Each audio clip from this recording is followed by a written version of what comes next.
not broadcast. Good morning from Advertising Specialty Services. We are going to interview Diana Morrison, who has been in business for 28 years, and she is going to share her tips and advice on what successful things she has done to grow her business. So let's go inside and meet the Queen of Savannah.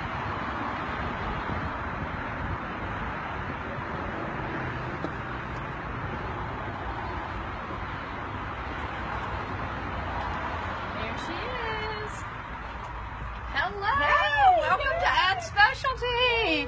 So good to see you. Yay, come on in.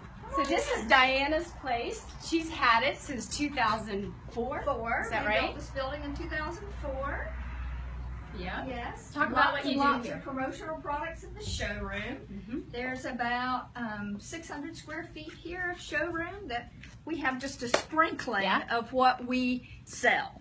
Our industry has 1,200,000 different items from 6,200 manufacturers in the United States, which is just a great opportunity for anyone to promote their business. Absolutely. The last time we had Diana on Open for Business was in 2004. We were standing right here on a bulldozer.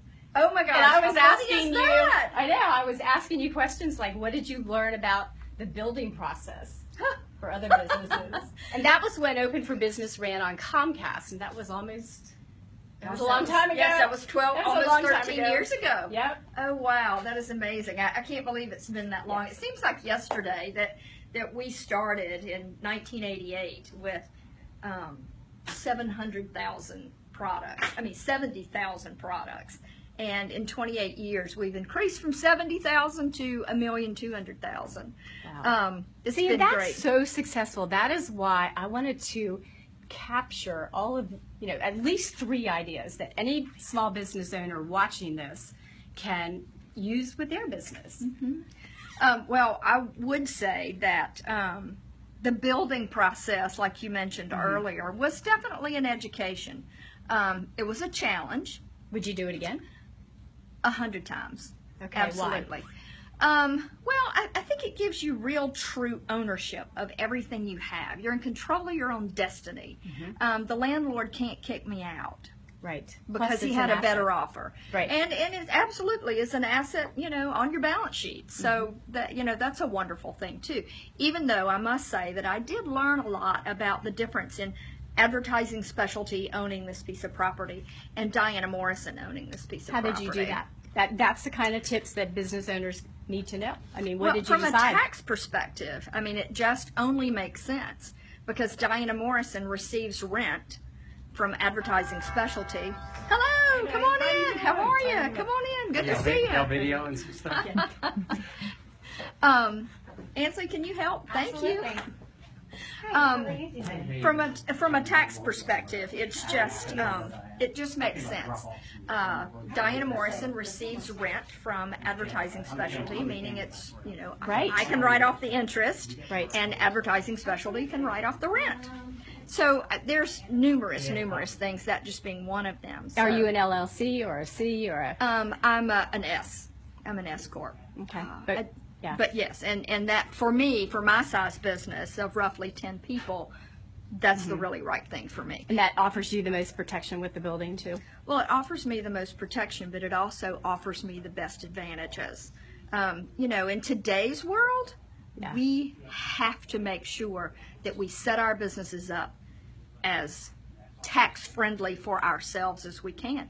Or you can end up working, almost buying yourself a job to pay the government. Right. So it's really, really important that you get really good counsel. And I would tell you that probably one of the biggest challenges I have had in business is finding a good accountant. Is it an accountant or a financial planner or both? Well, both. Yeah, they're two totally different animals. But I think there's a lot of good financial planners out there.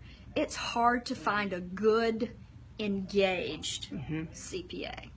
And by engaged, I mean one who's talking to you, one who's not just printing out what you gave him for QuickBooks. Right. You know, one who's saying, here, Diana, I see this. Here, Marjorie, I see this. You really need to tweak this area. Do you realize if you did this, it would open up this? So finding a good CPA is golden. It really is golden. You really have to do it. And you can message Diana below or email her and ask her for. Absolutely. Yeah. Absolutely.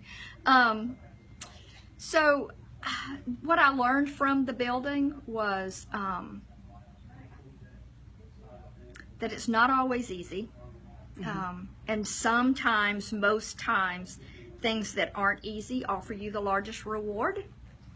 Good. But I would say lots of things in my, what tips would Diana give? Yes. I've learned so much from you over the years. You have been my mentor. And mentorship is how businesses grow. Oh, absolutely. And if you don't have a mentor, there's a less likelihood you're going to succeed. I mean, the stats are phenomenal.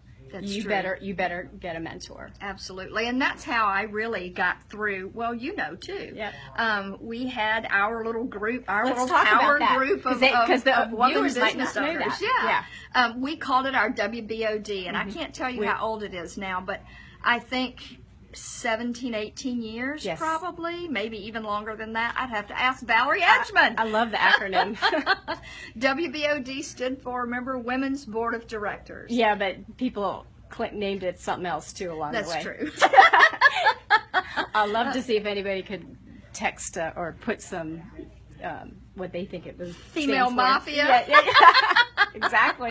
I never really thought of us that way, but it was kind of funny to hear people talk about that. But, you know, that group of women that were small business owners, you know, no partner involvement, you know, just you out there hanging on by your chewed off fingernails. Right. In a group of people that trusted each other and knew each other's businesses, and we helped each other grow. Yes. So, you know, for those of us who didn't have a support group. Well, who didn't have a support group or who didn't have that great CPA, like I've been fortunate enough to have, or who didn't really understand about commercial real estate and how to give yourself for your 48th birthday a piece of property, you know, and build on it and see that process.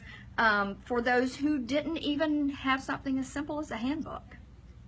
And, you know, having someone from an HR business sitting on that board, I really feel like that those 6 women on our WBOD did for us the same thing as those 7 women who made Historic Savannah what it is. Yeah, you're right. You know, I mean, we made each other strong in the areas that we were strong. Lois Masteller always had such very interesting information on HR. I didn't know about having a book, handbook, really. Yeah.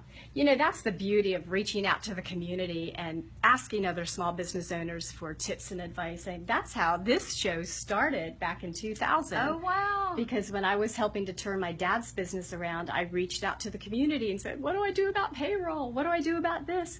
And so much good information came out. I said, I need to collect it all and share it with the small business community. So that's how this started many years ago. That's for sure. That is for sure. You know, and it's also fun to be associated with SCORE because you can share this information with other small business owners. Absolutely. So. Absolutely. You asked me to talk about some tips that I feel like really made a difference.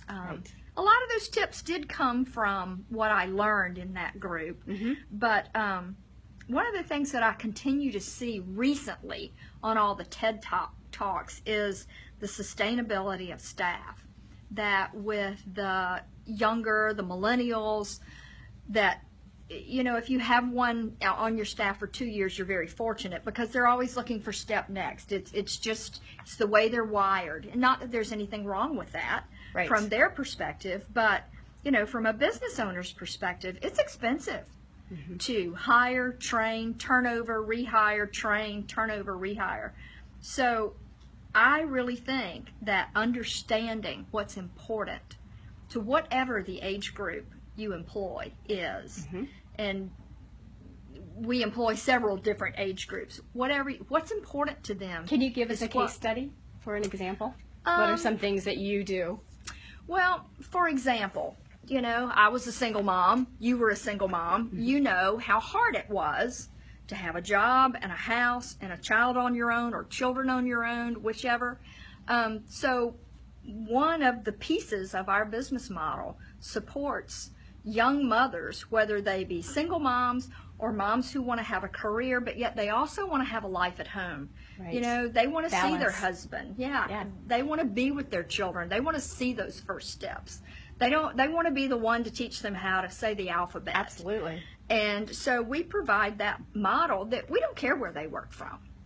Beautiful. Most of our salespeople, they always have a space here if they want to come here, but they can work from home or the park while little Jimmy is playing. Yeah. They can work from anywhere. And our industry has become so web-based and so electronic-based that it really doesn't matter where they are. They don't need to be sitting inside this bricks and mortar, which is probably a good thing, because if they were all here at one time, we'd have to enlarge. Yes. So how many people do you have There associated are 9.5 of us, and the half is we always try to have a student intern. Good. And we've really found that high school seniors and juniors, high school seniors and juniors really are impacted more by their time here. What a great tip. I've never heard you say that. Yep, absolutely. Well, because there's always, with an intern, there's always the things that come with that paid job, because Right. they're not free interns, they're paid interns, that nobody really wants to do. Somebody's got to take out the trash. Yeah. And so not only do they learn while they're here what they need for their next step, and we do try to gauge it towards what their interests are. That, you know, we don't want to bring an intern in just to learn business. We want to bring an intern in that understands the advertising and the promotion business and wants to do that, Yeah. you know, further down the line. But How do you find them? Or do they find you? a lot of them find us, and I'll tell you that a lot of them find us because of Junior Achievement, that because we host students for Junior Achievement on their come to work days, that word gets around, and because we go into the school system Another great tip. with Junior Achievement, we find great kids that, and usually they're with us about a year and a half, which is great. high school. Yeah, absolutely. And sometimes 2 years. And they come back. I mean, we just, you know, we get college graduation invitations and baby shower invitations and wedding invitations for people that were here 10 years ago. So how do you interview them? How do you know they're going to be enthusiastic and they're going to be on time? And Well, we allow them to come play with us a day. And that's Like shadow. Exactly. And see exactly what it is that everybody does. And they can come in and have fun, and then we do sit down and we interview them. We tell them the fun part of what they'll be doing, and we tell them the non-fun part about what they'll be doing. But we all know that no matter what it is in life, it doesn't matter if it's work or life or owning a home or having children, it ain't all fun all the time. You That's know, why they call it work. Exactly. So there's some things that we have to do to teach them, and that's our ultimate goal, is teaching them the soft skills more than anything they need to go to their next step. You got to be here when you say you're going to be here. You know, you've got to do what you say you're going to do while you're here. You've got to be productive. I can't go pull you out of the bathroom from being on your cell phone for 30 minutes. so do you have policies? I guess that's in your... We do. Yeah, absolutely. They have to read the handbook as well. Thank you, Lois Masteller. Yes. But, you know, there's so many little things that I think business owners miss by being so in tune with, we got to sell, we got to sell, we got to sell, we got to sell. You know, we got to increase our volume, increase our volume, increase our volume. And you know what? It's not all about that. It really isn't. Sitting on the fence 14 years ago, had to make a decision. What do? Do I fall back and get smaller because we can't maintain where we are? Or do I go to my next step in this bricks and mortar and grow and double the size of our company? So we did that, and we doubled the size of our company, and that's been wonderful for us since 2004 when we actually took occupancy here, and doubled our staff. But we also had to and make that determination again, and that was kind of in 2012. In 2012, when the economy started to really get its feet back on it after a terrible few times of 8, 9, 10, and 11. So that you started feeling the recession in 2008. We did feel the recession in 2008, but we, in carrying out that thought of small versus large and always selling, is that we decided in 2012 that we didn't want to grow again, that we were happy where we were with what we have, and that even if we grew, the bottom line to the business probably wouldn't be a whole lot of difference. Right. Because, you know, with volume comes cost. And is it really worthwhile working that much harder, that many more hours, that many more people, for not a whole lot of difference in the bottom line? And I am a firm believer, back to the what sustains our employees, is be here when you're here and be gone when you're gone. Have a life. Go have a life. Yeah. You have to do We that. need to take that advice too. Actually, you know, I have taken my own advice. Good. I started my New Year's resolution in 2011 was that you could get me whether you wanted me for business or for volunteerism. Or on a live stream. You could go on a live stream. You could get me from 7 a.m. to 7 p.m. Monday through Friday. And after that, I'm shutting down my computer. I shut off the email to my cell phone, and I don't look at it anymore. And if I haven't done my job Monday through Friday, 7A to 7P, shame on me if I can't take that time for my staff, and my staff can't take that time for themselves.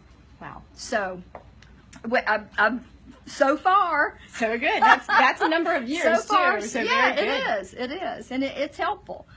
It was hard, and I will tell you that I almost feel like that all of us deserved it. Yeah. After the time of 2008, 9, 10, and 11, Talk when it to was us more so about that. so hard. Yeah.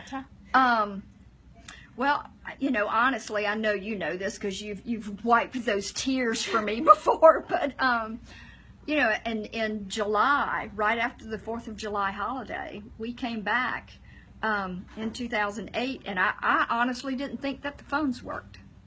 Wow. And that maybe our email was not pumping everything through as it should. We lost 35% of our annual volume in 5.5 months. Yeah, but it was you and the rest of the business community. Well, true. It wasn't just me. Yeah, but It none was- of us really knew that in July. Right. Yeah. But we found it out in a Yes. hurry. Yeah. And it's really hard, you know, in my own little simple way of saying it, it's hard to stop the bleeding that quickly. It really is, because you got to downsize. You got, you know, the hardest thing in the world that you could possibly do is look someone straight in the face and say, you're doing a great job and I adore you. However, I can't pay you anymore. Yeah. You know, that's probably one of the hardest things I have ever done in my entire life. So you made it through the recession. We did make it What through are you the doing recession. differently now to prepare for the next one? Because there will be another one. Absolutely. Well, I do feel like that hard times teach you the best lessons. Yes, absolutely. I feel like I am a much better business owner Absolutely. post-recession than I was pre-recession, because I learned how to be lean, mean, efficient. I learned how to hire well. I learned how to train well, because every person was important and every person made a difference. But I think the main thing, you know, we can all hire well and train well. Yeah. But when you get them in the house, you have to learn how to love them well so they love you and your business back. Wow. You know, productivity really is about engagement. It is. It's really not Yeah. about what your skills are. Yeah. It's really not about what your work ethic is. It's about how engaged you are to utilize those skills and that work ethic. So I am a firm believer in that you really, really have to look at your employees every day, and more than once a day if you can, and say, I so appreciate you. You did a great job here. You didn't do such a great job here. Let me help you understand how that tomorrow I'm going to tell you you did a great job here. Right. You know, fussing at people to me has never been a good option for growth. No, it makes people shut down, I think. It doesn't encourage them to. And it doesn't engage them. It really doesn't. But, you know, as things grew back and we grew back, that was the point where we had to decide, do we want to get bigger again? Do we want to sell this building and go build another one? Or, you know, kick out my tenant over there and grow to that side? And we decided no. You know, with the way the world is today, that people are so mobile, that we don't need more bricks and mortar.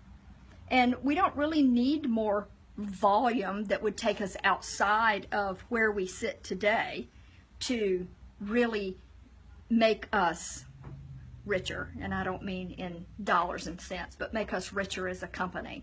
Not just about bottom line, but about the experience that we offer to a client. Right. And the experience that we offer to our staff. Because if we aren't good at it with what we have, why do we want to be bad at it with more? And I just feel like we're really, really good at it with what we have. Absolutely. Always room for growth.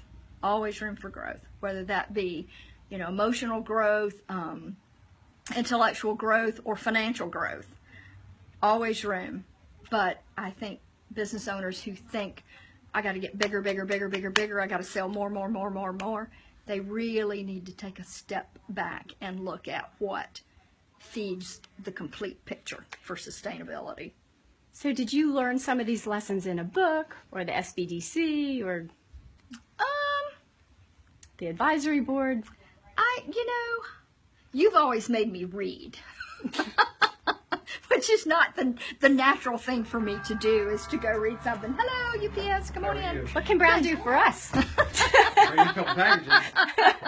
Which they do every day, twice a day. Yay! So that leads me to never forget to have good partners that do well for you. Right. Brown does well for us. Good. Yeah. Did you ever use the SBDC? You know, every single city across the United States should have a small business development center. I agree. I think they do. I think SBDCs are all over the country. Yeah, I do think that they are. I know they're definitely all over Georgia. They're called something different all over the country because our SBDC is funded by the University of Georgia, so it is a Georgia-based. Right. But they're different versions of that called different acronyms are all over the country. Thankfully. And for those watching, that is a free service. It's called the Small Business Development Center. It's located at 111 East Liberty Street in Savannah, Georgia. And you can call them and set up a session for free mentoring. They're a lot like SCORE. Absolutely. Yeah. Well, Lynn Voss that worked for the SBDC then, you know, she is just an amazing human. She is not that person who's going to tell you anything but exactly what you need to know. Yes. And so when I was trying to determine if I could afford to buy this land and build a bricks and mortar, I took 3 years of my books to her and said, here you go. Can I afford this? And her answer was, probably not, but let's just see. And I mean, she got down to the brass tacks. Numbers were her thing. Yeah. Of Diana, before you do this, you need to have this amount of money in the bank that you don't need for anything else. And with your current cash flow situation of, you know, when your cash flow is good and on the slower months or when your cash flow is not great, here's where you're going to have to build up a bank of money because your cash flow won't support it during those 2 months. Yeah. So, you know, she was great for me. She really opened my eyes about a lot of things because someone with my nature, I just kind of feel like, whatever, I'll figure it out. You know, I'll figure it out when it gets here. But you have figured it out over these past 28 years, because you started right across the street from your garage. I mean, from your trunk of your car, right? Well, true. That was my first year and a half. Yeah. I did work out of my car, but then we were across the street here for 15 years in the 409 building, where we're 402 now. So yeah, it's definitely been a growing experience. Something I would really want to leave everyone with as well, other than the hire well, train well, love what you have, and the make sure you don't get too big for your britches and think that all you have to do is sell to be successful, because selling won't make you successful. But bringing home the bacon from the selling and utilizing it well will make you successful. The other thing is that you just have to be seen, known, out there in one way, shape, or form, whatever that looks like for you, whether that be that good old belly-to-belly marketing with networking groups or organizations that you belong to. Hello, come on in. Organizations that you belong to, of being seen and having people know you, because people buy from people they trust. Absolutely. And people trust people based on continued experience.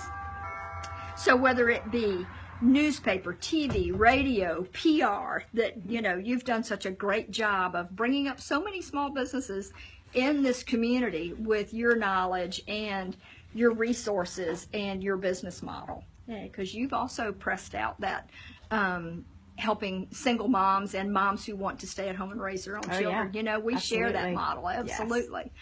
Yes. But those things are just so vital to all of us. So if a small business owner is watching this, like, how could you help them? Like, what would you do to help them with visibility? Well, a lot of it depends on what they are. Are they a for-profit business? Are they just starting? Are they just looking to, you know, brand an event or host an event, or, you know, for-profit, non-profit, just starting, seasoned, whatever. So you assess them. Yeah, absolutely. We assess what their needs are. And we try not to let people that walk in our front door and say, I want to buy some pens because I'm going to a trade show. We try to help them wrap their head around what they really need, rather than what their first response was. I'm just going to go buy some pens. Because they don't realize you have over 1 million products. Well, they don't. And they don't realize what's good for them. Yeah. And one of the ways that we kind of bring them back into reality is that old hokey thing about, you know, don't give tennis balls to a golfer. Right. Yeah. So you got to know who your market is before you take that next step of some very affordable, long-term, targeted advertising pieces like pens and pencils and hats and shirts, that before you put your logo, your brand, on a shirt and send your people into the street, or something as simple as a name tag, and send them to a networking event or a trade show where you're going to be presenting your company, you know, face forward and giving a piece of targeted exposure, advertising for somebody to walk away with and remember you when they do need you. 1,200,000 products sounds like an awful lot of products. It's crazy, and it is, and all of them are brandable. Right. What's the coolest brand that you've ever put together for somebody? And what products? I think the coolest thing we've ever done is when Sammy Hagar opened Cabo Wabo in Lake Tahoe. We did the singing full color process. You know how you open up a birthday card, it says happy birthday to you? Yeah. Well, we did an open up singing invitation to the people that he, wow, that's so cool. For the people that he was inviting to the grand event of when they first opened the door, and it sang the song. It sang the Mas Tequila song. I mean, that's probably cool. That wins. Do you have awards that you could submit that campaign to? Well, you know, there's always the Addies, yes. But yeah, there are for us. Submit yeah, that. That's really good. Well, it's older now. That's probably 10 years old now. But you know, we've done some really cool stuff like that. Who would have even thought you could do something like that? But we've also done the family reunion that walks in the door that needs 50 simple little T-shirts that says "I love my family" and we're hanging out in Savannah. You know, we can do everything in between. I mean, it doesn't have to be Sammy Hagar. That's pretty cool. but how did you make that connection? It was an ad agency out in Arizona. Well, how did you make that connection? So that goes back to the original business model. Yeah. Of when I very first started, and it was just me, and then it became me and a half a person, and then me and a whole person that would process orders and send bills. So I was doing the selling, and my other person was doing, you know, the admin type work. Well, then I got to the point of where I couldn't do all the selling. And I was a little bit nervous about hiring someone, bringing them into the fold, and training them just for them to become my competitor. Very simple, very similar to you. Yeah. So I walked on to Post, because you could get onto Hunter then. Yeah. And I walked into the Army ACS office, and I said, I want to hire military officers' wives. And they all just about fell on the floor and said, why? No one ever comes in here and says that. We have the hardest time finding another great tip. Jobs for them because they're only here 2 or 3 years. Yeah. And I said, well, here's why I want to hire them. They're smart, they're educated, they speak the King's English. And this was before the internet. You know, this was like 1990, before everyone had internet and personal computers. And I said, and they're only here for 2 years, so they build their business, they feel some value career-wise, they build some, you know, financial stability for themselves, for me, and at the end of the 2 years, they give it back, and they move to California or to North Carolina, and they start over again. Wow. And granted, we were doing those orders by snail mail. Oh my gosh. So that's really how we got all over the country, was that stop into Hunter. And that lead came from one of my people who had long since retired. That's so cool. That's where that lead came from. That was really fun. That is so cool. You know, I noticed our time. We're probably going to have to wrap up. But is there anything you would like to leave the small business owners watching this? Let's see. Be smart. Don't be arrogant. Ask for help. There's a lot of people out there that would love to mentor someone else who's already had the path and who's already taken this path. Absolutely. Reach out to others. You know, run your business like you would run your house. Make it sound. Make it financially feasible. And make it feel like home. Beautiful. Thank you. Congratulations on 28 years. Thank you. Thank you. It's people like you that have helped me. Absolutely. Well, thank you for everyone. watching Open for Business. We'll see you next time.